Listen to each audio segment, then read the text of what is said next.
Yaba mfowethu sanibona. Uyazi kunensizwe engiyithandayo engithanda ukwenza kwayo. Le nsizwa ngiyazi, ngazi ukuthi yakuphi kodwa eyawamanqele Siyabonga.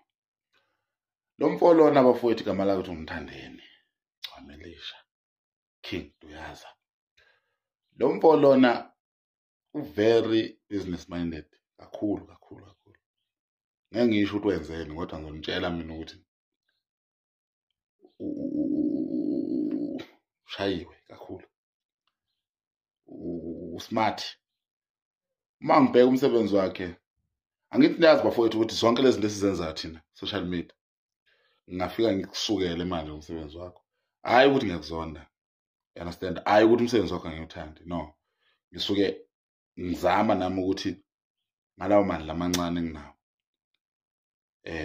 ngikuveze more kubantu. You understand? Kahle ngisuke ngisupporta. You understand? Because uma ngithanda ukubheka abantu base-Afrika bayayithanda impi and manje umuza wena uzophaphatha ukuqa phansi. Abakulaleli. You understand? Kufuna ulwe ukuze bakulalele. Kodwa sikho lapho. Umthandeni angifuni ukumkhulumela kakhulu mina. You understand? Futhi ngeke ngize bakhulumele bonke kodwa ke into engayisho Mthandeni. Uyinsizwa bafana. Uyinsizwa. Ngisazobakhulumela abanye kodwa manje ngizafuna ukukhulumela nje umanqele. Uyinsizwa Mthandeni. Makuthi awukubona lokho sazokubona. Mina sengikubonile lokho. Futhi kade ngakubona ukuthi Mthandeni insizwa. Obheka nje inyathelo zakhe. You understand?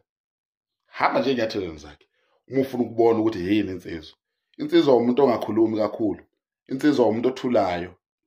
Aqhubeke enze into yakhe. You understand? Ya. Avike nje kuphela inkinga nani kodwa ke umanqele insizwa bafowethu.